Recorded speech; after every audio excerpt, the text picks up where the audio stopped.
எல்லா புகழும் என் அப்பன் முருகனுக்கே. நம்ம இன்றைக்கி வந்திருக்க இடம்னு பார்த்திங்கன்னா திருமுருகன் பூண்டி ஆலயத்துக்கு தான் வந்திருக்கோம். இது எங்கே இருக்குதுன்னு பார்த்திங்கன்னா திருப்பூர்லேருந்து அவினாஷி போகிற வழியில் தான் வந்து திருமுருகன் பூண்டி ஆலயம் இருக்குது. பூண்டி அப்படிங்கிற ஸ்டாப்பிங்கில் இறங்கி நம்ம உள்ளே வந்து கொஞ்சம் வாக்கிங் டிஸ்டன்ஸ் தான், நம்ம இறங்கி நடந்தே வந்துடலாம்.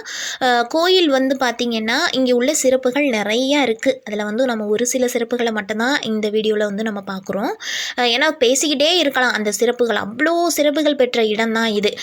இங்கே உள்ள முருகரிடம் வேலும் மயிலும் வந்து இருக்காது அப்படின்னு சொல்கிறாங்க. அந்த வேலும் மயிலையும் வந்து அவர் கோயிலுக்கு நிறுத்திட்டு அவர் உள்ளே போனதாக சொல்கிறாங்க. ஏன் அப்படி போனார் அப்படின்னா, அவருக்கு ஏற்பட்ட பிரம்மஹஸ்தி தோஷத்தை போக்குறதுக்காக வந்த இடம் தான் இது அப்படிங்கிறாங்க. அதனால் வந்து தன்னுடைய வேலையும் மயிலையும் இங்கே நிறுத்திட்டு உள்ளே போய் சிவபெருமானை வந்து அவர் வழிபட்டார் அப்படின்னு சொல்கிறாங்க. ஏன் அவருக்கு பிரம்மஹஸ்தி தோஷம் ஏற்பட்டது அப்படின்னா, திருச்செந்தூரில் நடந்த சூரசம்ஹாரத்துக்கு பிறகு தான் அவருக்கு வந்து அந்த பிரம்மஹஸ்தி தோஷம் வந்து ஏற்பட்டிருக்கு.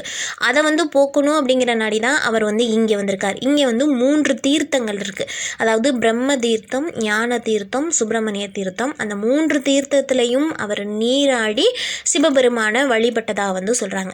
இன்றைக்கும் அதாவது முருகருடைய கருவறை, அந்த அவர் இருக்கிற இடத்துக்குள்ள ஒரு குட்டி சிவலிங்கம் வந்து இருக்குது. நீங்கள் வந்தீங்கன்னா பாருங்கள். ஆனால் உள்ளே பார்க்குறதுக்கான வாய்ப்புகள் கிடைக்காது. வாய்ப்பு கிடைக்கிறவங்க நீங்கள் பாருங்கள். உள்ள சைடில் ஒரு குட்டியாக வந்து சிவலிங்கம் இருக்கும்.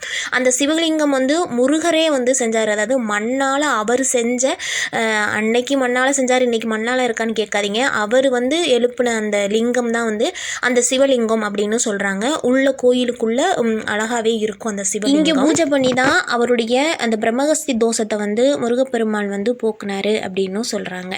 இன்னமும் நிறைய சிறப்புகள் இருக்குது. இந்த சிறப்பு குழந்தைகள் அப்படின்னு சொல்கிறாங்க பாருங்கள்.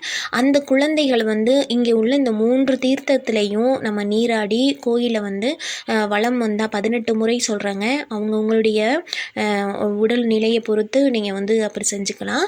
அத்தனை முறை வந்து வழிபட்டு முருகனை வந்து நம்ம வழிபட்டோம்னா கண்டிப்பாக அந்த குழந்தைகளுக்கு வந்து சரியாயிரும் அப்படின்னு ஒரு இதை வந்து சொல்கிறாங்க அவங்க கோயிலில்.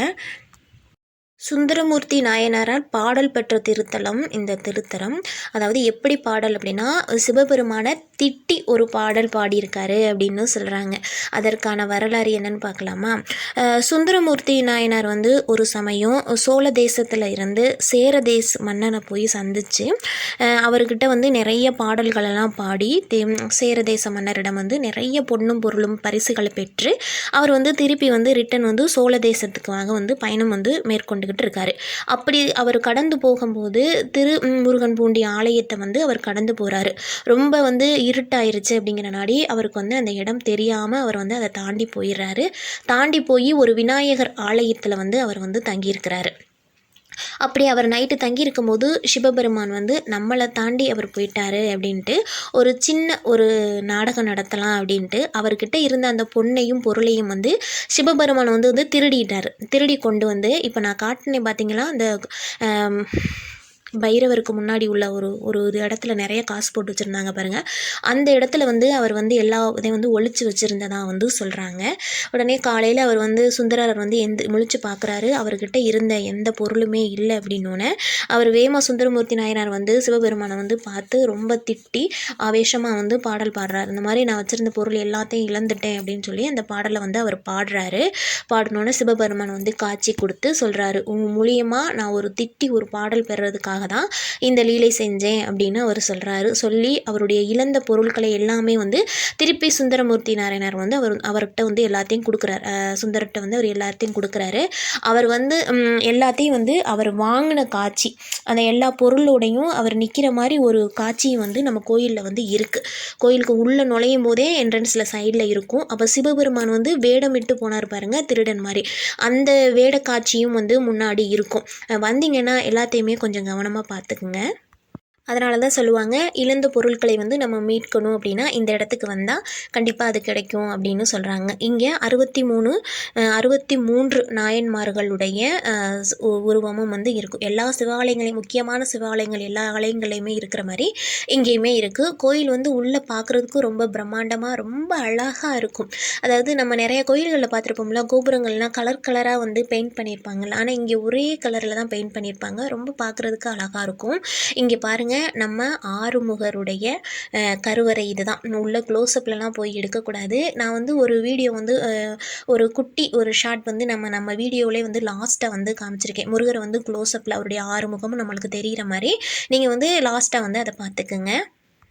கோயிலுடைய புராண பெயர் திருமுருகன் பூண்டி. மூலவர் பெயர் வந்து திருமுருகநாதர்.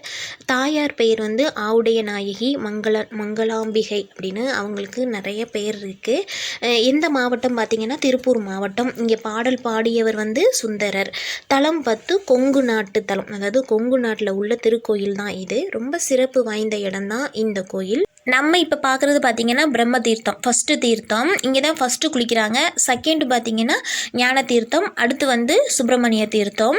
இவ்வளோ நாளாக வந்திருக்கேன், இந்த ஞான தீர்த்தம் வந்து கிடைக்கவே இல்லை. ஏன்னா வந்து அதுக்கான வாய்ப்புகள் வந்து இங்கே வந்து ஏற்பாடு பண்ணலை. ஆனால் இப்போ வந்து தெளிவாகவே பண்ணியிருக்காங்க. வந்து தண்ணி ஒரு மாதிரி இருந்த மாதிரி இருந்தது, ஆனால் இப்போ வந்து நல்லா க்ளீன் பண்ண மாதிரி இருக்குது, நல்லா இருக்குது. தண்ணி உள்ளே பார்க்கும்போது பச்சையாக தெரியுது, வெளியில் பார்க்கும்போது நல்லா க்ளீன் பண்ணி வச்சுருக்காங்க.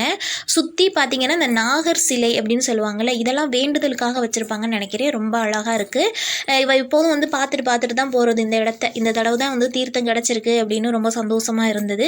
பெரும்பாலும் சிறப்பு குழந்தைகளை வந்து குளிக்க வைக்கிறாங்க, குளிக்க வச்சு தான் சுற்றுறாங்க. பேரண்ட்ஸ் பெரும்பாலும் குளிக்கிறது இல்லை, அப்படி தான் சுற்றுறாங்க. ஒரு சில பேரண்ட்ஸ் குளிப்பாங்களான்னு தெரியல எனக்கு, ஆனால் நான் பார்த்த வரைக்கும் சிறப்பு குழந்தைகளை வந்து குளிக்க வச்சு அப்படியே சுற்றி பிரகாரம் சுற்றி வர்றாங்க.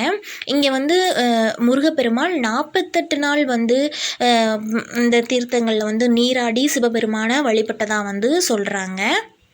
கோவில் பார்த்திங்கன்னா மேற்கு பார்த்த கோவில். முருகப்பெருமாள் தெற்கு முகம் பார்த்தபடி இருக்கிறாரு. இங்கே உள்ள அந்த சுப்பிரமணியர் தீர்த்தத்துக்கு வந்து நிறைய பெயர்கள் இருக்குது. அதாவது சுப்பிரமணியர் தீர்த்தம், சரவண தீர்த்தம், பொய்கை தீர்த்தம் அப்படின்னு நிறைய பெயர் இருக்குது. அந்த தீர்த்தத்தில் லாஸ்ட்டாக நம்ம வந்து குளிச்சுட்டு நம்ம வந்து ட்ரெஸ் சேஞ்ச் பண்ணுறோம்னா பிரம்ம தீர்த்தத்துக்கு பக்கத்துலேயே வந்து ரெஸ்ட் ரூம் எல்லாம் இருக்குது, அங்கே போய் பண்ணலாம். டெய்லி வந்து 50 பேருக்கு வந்து அன்னதானம் பண்ணுறாங்க.